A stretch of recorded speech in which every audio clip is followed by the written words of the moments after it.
гаргаж болсон буцаагаад баримт нь тавьж чадна гэдгийг өнгөрсөн хугацаанд ард түмэн харууллаа.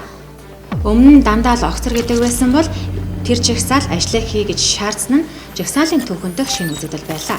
Өнгөрсөн 4-р сараас хойш засгийн газар дөрвтэй ажил хийж чадсангүй. Монгол Улсын ерөнхий сайд ч амлалтаа биелүүлсэнгүй тул өвлийн жагсаалтай нүүр туллаа. Төр хуралгаан нүүрслэгийг хэн бүхэн хийлж ярьдаг бас мэддэг. Гэхдээ хариуцлах тооц, нэрэл зарлал гэж хашгирч тэмцэж байсангүй. Харин энэ удаа залуучууд жагсаалын түүхэн дэх бас л нэгэн шинэ үзэгдлийг бий болгож хулгайчдын эсрэг тэмцэрч дуугарч эхэллээ.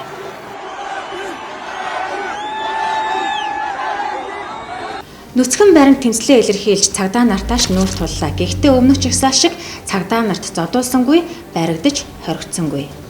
Жагсагчдын дунд өдөөн хатгагч өмүүлэгч нар байсан. Зарим нь улс төрийн зорилготой, зарим нь мөнгөний хөлснийх. Гэхдээ ихэнх нь үзэл бодлоо илэрхийлэхээр ирсэн органик жагсагчд байлаа.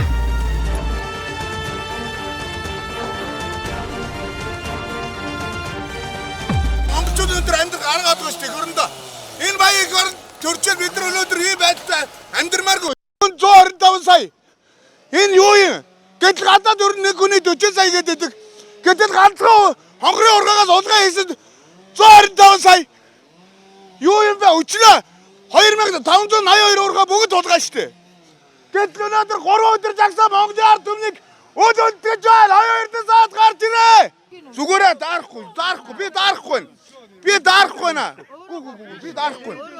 Гээ даарахгүй. Би үнэхээр даарахгүй байгаа шүү. Би үнэхээр даарахгүй байгаа. Надаас илүү даарж байгаа хүмүүс тэр гэр ороод бяцхан хүүхдүүд байна. Би даараагүй. Тэнд даарж байгаа хүүхдүүд байна хоёрд нь. Тэнд даарж байгаа хүүхдүүд байна. Би даараагүй. Би энд үсгээ халуун ятчихээн. Тэр гэр ороолтын цагаар өдөрч хөлдөж өгч байгаа хүүхдүүдийг өнөөдөр ямар акт гаргаад худаа яриа явж байгаа та нар мэдэхгүй шүү дээ. Үнэхээр гизүү байна шүү дээ. Яваад үзэлтэй. Ард түмэн намайг хамгаална гэж саяхандаа хэлж байсан бол ард түмнээс хамгаалаач гэж их тэнгэрийн амыг цагдаа нараар мануулж хамгаалуулж орхисон.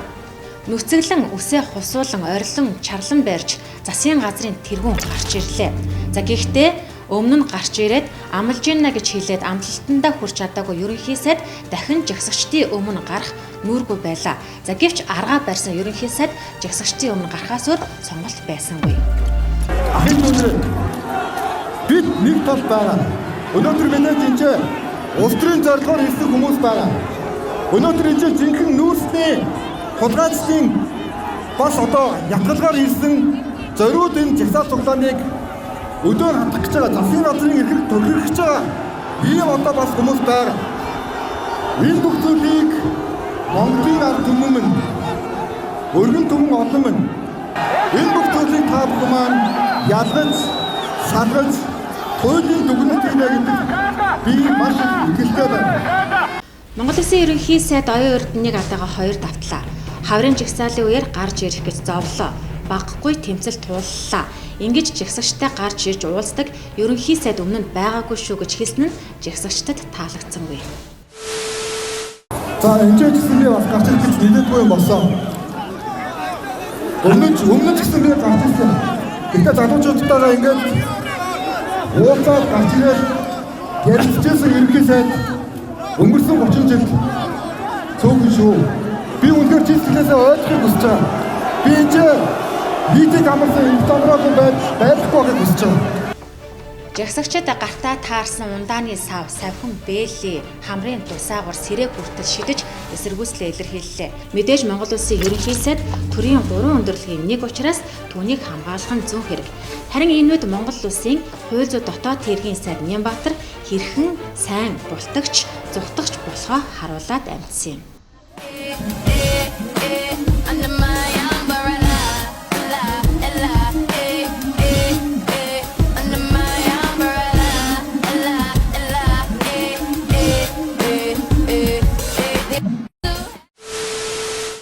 Төрийн ордны шилэн басаадыг хаглаж, төмөр хашааг нурааж, хамгаалагчдын толгойг хаглаж, жагсагчид төрийн ордноо дайрч, бухимдалтай зүсэхтэй байлаа. Эцэст нь малын хашаа хин нураачих гэж олон нийт өгөөдөж эхлэв. Төр засаг, их хурал ийм л нэр хүндтэй болжээ. Жүжигчид, хуульчид, тэмцэгчид гэдэг жагсагчдаас 100 хүн ажлын хэсэгт ороход боллоо.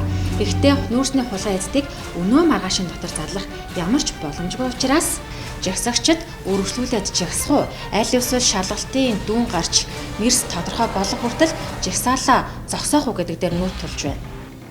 Малчид хүч нэмэрлэж нэраа хүүхдэд ээж дуу хоолой өргөж, морьтой жагсагчид ч нэмэр болж, намын далбаач тэнд харагдсан жагсаалын нэг хэсгээс түргэлээ. Эс эрдний хүү Од Баяр зохион байгуулалттай санхүүжилттэйгээр жагсаалд орж ирж, жагсагчдыг турхирч аавынхаа даалгаврыг биелүүлэх гэж ч оролдлоо. Төгсгөлд нь тэд юу бичсэн бэ гэдэг асуултанд хариулт тав. Монгол Улсын ерөнхийлөгч засгийн газар хууль хяналтын байгууллагын авилгатай тэмцэх газар болон прокурорын байгууллагуудын удирдлагуудыг хүлээн авч уулзаж нүүрсний хулгайн хэргийг шуурхаас шийд гэдэг үүрэг даалгавар өгсөн. Энэ үед бүгд л дэвтэр дээрээ ямар нэгэн зүйл бичиж байлаа. Тэд юу бичсэн бэ? Захин орчинч тэд юу бичсэнийг ийхүү өгөөджээ. Гадаа хүйтэн ард түмэн бухимдалтай 4 хоногийг өнгөрөөлөө. 4 хоногийг гэдэг чинь юм үгүй юу? Ирээгүй юу? Одоо болоо юм биш үү? Ерхий прокуророо. Прокурор 2 он тусдаа илүү нийлүүлэх юу? Хулгайчдыг илрүүлэхийг шаардаж шудраг осыг тогтоохын төлөө тэмцсэн жагсаал улс төрчдийг айлгаж, хууль хяналтынхныг хөдөлгөөнд оруулж, урлаг соёлынхныг уучлалт гуйлгахад хүргэлээ. Сонгоод зөөлөн суудас суулгаж болсон юм.